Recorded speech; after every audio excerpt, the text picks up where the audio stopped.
Student, আজ তোমাদের কাছে নিয়ে এসেছি একটি ম্যাজিক্যাল ল, যার সাহায্যে তোমরা যে কোনো ধরনের বিক্রিয়ার হার সমীকরণের সমাকলিত রূপ আমরা খুব নিমেষের মধ্যে বার করে নিতে পারবো এবং যে কোনো ধরনের বিক্রিয়ার অর্ধায়ু এবং অর্ধজীবনকাল নিমেষের মধ্যেই বার করে নেব।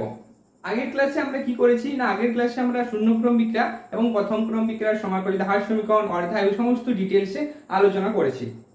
আজকে শুরু করছি যে কোনো ক্রমের বিক্রিয়া হার সমীকরণ। দেখো, ধরা যাক একটি রাসায়নিক বিক্রিয়া সম্পন্ন হচ্ছে, যেখানে এ একটি বিক্রিয়ক পদার্থ বিক্রিয়া করে প্রোডাক্ট পি, বিক্রিয়াত পদার্থ পি তৈরি করেছে।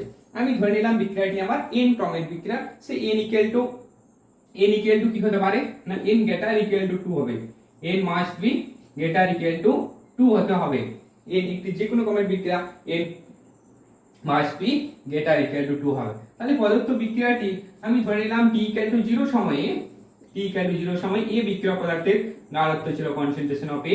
তখন প্রোডাক্ট তৈরি হয়নি। কিছু সময় পরে T equal to tea time পরে এর গাঢ়ত্ব হ্রাস পেয়ে হয়েছে ধরো A0, এর গাঢ়ত্ব হ্রাস পেয়ে ধরো হয়েছে এ পরিমাণ। তাহলে এখান থেকে দেখতে পেলাম যে যেটা পরিমাণ তাহলে প্রোডাক্ট তৈরি হলো, কতটা পরিমাণ প্রোডাক্ট তৈরি হলো না, যে পরিমাণ গাঢ়ত্বের হ্রাস ঘটলো। তাহলে এটা আমি ধরে নিলাম x। তাহলে x সমানে আমি তাহলে বলতে পারবো কি গাঢ়ত্বের হ্রাস A0 মাইনাস এ পরিমাণ। ঠিক আছে, তাহলে কোনো একটা মুহূর্তে আমি বিক্রিয়াটির হার কি বলতে পারি না, কোনো একটা ক্ষুদ্র সময়ে ব্যবধানে তাহলে রাসায়নিক বিক্রিয়াটির হার কি বলতে পারবো না, বিক্রিয়াটির হার আর সমান সেক্ষেত্রে বলতে পারবো minus d concentration of a by dt, যেখানে ডিটি ক্ষুদ্র সময়ে এ বিক্রিয়া পদার্থের গাঢ়ত্বের পরিবর্তন ঘটেছে ডি এ পরিমাণে। আবার যেহেতু এটি এন ক্রমের বিক্রিয়া, সুতরাং applying law of mass action, আমি এখান থেকে বলতে পারবো যে বিক্রিয়াটির হার আর সমানে বিক্রিয়ক পদার্থের হার ধ্রুবক, বিক্রিয়াটির হার ধ্রুবক k ইনটু বিক্রিয়ক পদার্থের গাঢ়ত্বের টু দি পাওয়ার n আসবে, কারণ এটি n ক্রমের বিক্রিয়া। তাহলে ভরক্রিয়া সূত্র অনুসারে এটা বলতে পারি। তাহলে দুটোই হার সমীকরণকে নির্দেশ করছে, সুতরাং আমি বলতে পারবো যে অতএব minus d concentration of a by dt সমানই বলতে পারবো k into concentration of a to the power n। বা এই টার্মটাকে এই পাশে নিয়ে চলে আসো, d concentration of a by a to the power n সমানই k ইনটু ডিটি পেলাম। এরপর উভয় পক্ষে আমি সমাকলন করব। আগে যেমন তোমরা জিরো অর্ডার ফার্স্ট অর্ডারের ক্ষেত্রে করেছো, এখানেও সে একই রকম ভাবে আমরা উভয় পক্ষে সমাকলন করে পাই। তাহলে উভয় পক্ষে যদি সমাকলন করি তাহলে কি পাবো দেখো তো, তাহলে integration of d concentration of a by a to the power n সমানই পাবো k into integration of dt. এখানেও আমরা লিমিট নেব। কি লিমিট নেব দেখো, যখন আমার t ইকুয়াল টু 0 সময় ছিল, তাহলে t ইকুয়াল টু 0 সময় তখন আমার বিক্রিয়ক পদার্থের গাঢ়ত্ব ছিল কত, A0 পরিমাণে। ঠিক আছে, দেখতে পাচ্ছ যখন টি টাইম পরে বিক্রিয়ক পদার্থের গাঢ়ত্ব হ্রাস পেয়েছে কনসেন্ট্রেশন অফ এ পরিমাণ। এই লিমিট নিয়ে নিলাম। এরপর আমি ইন্টিগ্রেশনটা করব। না ইন্টিগ্রেশনের আমি সূত্র কি না, integration of dx by x to the power n, এটা সমানই কি হয়ে থাকে, এটাকে সমানই আমরা বলতে পারি কি বলতে পারি, integration of x to the power minus n into dx, বা এটা সমানই কি বলতে পারি x to the power minus n plus 1 by minus n plus 1। এটা হচ্ছে ইন্টিগ্রেশনের সূত্র রয়েছে তোমাদের ম্যাথমেটিক্সে। তাহলে ইন্টিগ্রেশনের অপারেশনটা করো, উপরটা মুছে দিলাম, উপরের পার্টটা মুছে দিলাম। দেখো তাহলে কি পাবো এখানে ইন্টিগ্রেশনটা করলে, তাহলে d of a by a to the power n, তাহলে পাবো এটা বসাবো, তাহলে concentration of a to the power minus n plus 1 by minus n plus 1। দেখো তার আগে একটা কিন্তু মাইনাস সাইন ছিল, আমি এখানে দিতে ভুলে গেছি, এখানে একটা মাইনাস সাইন ছিল, তাহলে এখানে আমার একটা মাইনাস সাইন এর আগে থাকবে। এখানেও লিমিট ছিল, লোয়ার লিমিটে ছিল a0 আর আপার লিমিটে রয়েছে a। এটা সমানই কি আছে, সমানই রয়েছে dt এর ইন্টিগ্রেশন জানো তোমরা, dt এর ইন্টিগ্রেশন t হবে, তাহলে k ইনটু t, লোয়ার লিমিটে 0 আপার লিমিটে রয়েছে t। তাহলে লিমিটের মান বসিয়ে দেবো। এরপর দেখো এই মাইনাস সাইনটা যদি এখানে গুণ করে দিই তাহলে এটা কি হয়ে যাবে, মাইনাসটা প্লাস হয়ে যাবে আর এটা মাইনাস হয়ে যাবে। তাহলে এখানে হয়ে যাবে কি না, a to the power minus n থেকে বলতে পারি 1 minus n by n minus 1, minus সাইনটা এখানে গুণ করে দিলাম। আপার লিমিটে রয়েছে, লোয়ার লিমিটে রয়েছে a0, আপার লিমিটে রয়েছে a, এটা সমানই পাচ্ছি। তাহলে k ইনটু আপার লিমিটে t, লোয়ার লিমিটে 0, এখানে লিমিটটা বসে, আচ্ছা লিমিট পরের লাইনে বসাচ্ছি, রেখে দাও। এটা টুকে নিয়েছো খাতাতে, এটুকে নিয়েছো নিচে খাতাতে। বা দেখো কি বলতে পারি, বা তাহলে লিমিট বসাও, upper limit minus lower limit করি। তাহলে আপার লিমিটে a রয়েছে, তাহলে a to the power 1 minus n by n minus 1 minus lower limit বসাও, a0 to the power 1 minus n by n minus 1, sorry এটা n মাইনাস 1 সমান এই, তাহলে কি হবে k into lower limit 0 upper limit t রয়েছে, তাহলে t minus 0 upper limit minus lower limit করে দিলাম। বা তাহলে এখান থেকে কি বলতে পারবো, দেখো এখান থেকে দেখো 1 বাই n মাইনাস 1 উভয় পক্ষে কমন নিতে পারি, তাহলে 1 বাই n মাইনাস 1 আমি কমন নিয়ে নিলাম, তাহলে পড়ে থাকলো কি a to the power 1 minus n। তাহলে এটাকে আমরা যদি নিচের দিকে নিয়ে আসি তাহলে এটাকে বলতে পারি 1 বাই a টু দি পাওয়ার কি বলতে পারি 1 মাইনাস n টাকে n মাইনাস 1 বলতে পারি, ইনভার্স করে দিলে এটা করা যায়। বা এটাকে সমানে বলতে পারবো 1 by a0 to the power 1 minus n টাকে উল্টে দিলে n মাইনাস 1 হয়ে গেল, ইনভার্স করে দিলাম না, কারণ এটা জানি আমরা x to the power minus 1 সমান 1 বাই x বা 1 বাই x সমান x to the power minus 1। তাহলে নিচে নিয়ে আসলে কি হচ্ছে, সাইনটা চেঞ্জ করতে হচ্ছে, তাহলে এখানেও সাইনটা আমি চেঞ্জ করে দিচ্ছি। তাহলে এই যে ইকুয়েশনটা পেয়ে গেলাম, এটা সমানই kt। বা এটাকে উল্টে হবে লিখলে কি বলতে পারি, তাহলে kt সমানই 1 by n minus 1 into 1 by a to the power n minus 1 minus 1 by a0 to the power n minus 1। তাহলে এই যে ইকুয়েশনটা পেয়ে গেলাম, এই ইকুয়েশনটাকে বলা হবে n ক্রমের বিক্রিয়া যে কোনো ধরনের বিক্রিয়ার সমাকলিত হ্রাস সমীকরণ। তাহলে তোমাকে যদি সেকেন্ড ক্রমের বিক্রিয়ার সমাকলিত হ্রাস সমীকরণ বসাতে বলে, বার করতে বলে, তাহলে তুমি নিমেষের মধ্যেই কিন্তু বার করে নিতে পারবে n এর ভ্যালু 2 বসিয়ে করে। তাহলে তোমাকে ধরো বার করতে বলেছে, এটা খাতাতে টুকে নিয়েছো, পজ করে খাতাতে টুকে নাও।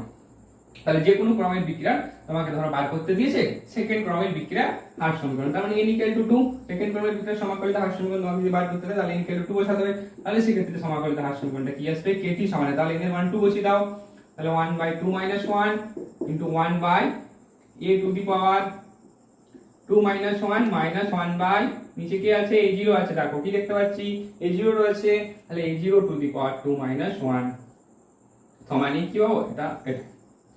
তাহলে এরপর দেখো বা kt সমান, তাহলে কি পেলে kt সমান 2 মাইনাস 1 মানে 1, এটা সমান তাহলে 1 by a to the power 2 minus 1 মানে 1 minus 1 by a0 to the power 2 minus 1 মানে 1। তাহলে এটা পেয়ে গেলাম সেকেন্ড ক্রম বিক্রিয়ার সমাকলিত হ্রাস সমীকরণ। সেকেন্ড ক্রম বিক্রিয়ার সমাকলিত হ্রাস সমীকরণ kt সমান দেখতে পাচ্ছি যে 1 by a minus 1 by a0। তাহলে এটা পেয়ে গেলাম, কিন্তু আমি দেখো কোনো ডেরিভেশন করতে হলো না, যা সেই সূত্র জানলেই, এই সূত্রটা মুখস্থ রাখলেই যে কোনো ধরনের বিক্রিয়ার হ্রাস সমীকরণ বার করতে। তবে একটা জিনিস খেয়াল করতে হবে যে n এর ভ্যালু এই ক্ষেত্রে কিন্তু এই সূত্রটা n এর ভ্যালু কিন্তু গ্রেটার ইকুয়াল টু 2 হতে হবে, এছাড়া কিন্তু প্রযোজ্য নয়। n এর ভ্যালু 0 বা n এর ভ্যালু 1 এর জন্য কিন্তু এই সূত্র অ্যাপ্লিকেবল নয়। তাহলে এই সূত্রের সাহায্যে যে কোনো ক্রমের বিক্রিয়া হ্রাস সমীকরণ, যদি দ্বিতীয় ক্রমের বলতো তাহলে n এর ভ্যালু 3 বসিয়ে হ্রাস সমীকরণ বের করে নিতে পারতে, কোনো সমস্যা নেই। আশা করি সবাই বুঝেছো। এরপর ধরো যে কোনো ক্রমের বিক্রিয়া আমি অর্ধায়ু নির্ণয় করতে চাই, তাহলে অর্ধায়ু ইকুয়েশন কি পাবো, দেখো সেই ক্ষেত্রে তাহলে সমাকলিত হ্রাস সমীকরণটা কি পেয়েছি, আমি উপরে আরেকবার লিখছি। সমাকলিত হ্রাস সমীকরণটা কি পেয়েছি না kt সমানে 1 by n minus 1 into 1 by a to the power n minus 1 minus 1 by a0 to the power n minus 1, এটা পেয়েছি, তাই তো এটা পেয়েছি। তাহলে যখন ধরো অর্ধেক সময় বিক্রিয়া হয়েছে, তোমরা জানো যে যখন t equal to t half অর্থাৎ অর্ধেক সময় ধরে বিক্রিয়া চলেছে, তখন বিক্রিয়ক পদার্থের যে ইনিশিয়াল গাঢ়ত্ব ছিল সেই ইনিশিয়াল গাঢ়ত্ব প্রাথমিক গাঢ়ত্বের কত হয়ে যাবে বলো তো, অর্ধেক হয়ে যাবে। তাহলে এই যে আমার ইনিশিয়াল গাঢ়ত্বটা a0 ছিল, এটা এখন বর্তমানে হয়ে যাবে কত না t টাইম পরে, এই যখন অর্ধেক সময় হয়ে গেছে তখন সেই ক্ষেত্রে বিক্রিয়ক পদার্থের গাঢ়ত্ব এটা কত হয়ে যাবে না ইনিশিয়ালি যে গাঢ়ত্ব ছিল তার অর্ধেক হয়ে যাবে। তাহলে এই দুটো মান যদি আমি n ক্রমের বিক্রিয়ার এই সমাকলিত হ্রাস সমীকরণে বসিয়ে দিই, তাহলেই আমার বেরিয়ে যাবে অর্ধায়ুর মান। তাহলে দেখো k ইনটু t হাফ সমান তাহলে 1 by n minus 1 into 1 by, তাহলে এই জায়গাতে কি বসাবো, এর জায়গাতে তাহলে এটা বসাবো a0 বাই 2, তাহলে a0 to the power n minus 1 by 2 to the power n minus 1 minus 1 by a0 to the power n minus 1 বসিয়ে দিলে, বা এখান থেকে n মাইনাস 1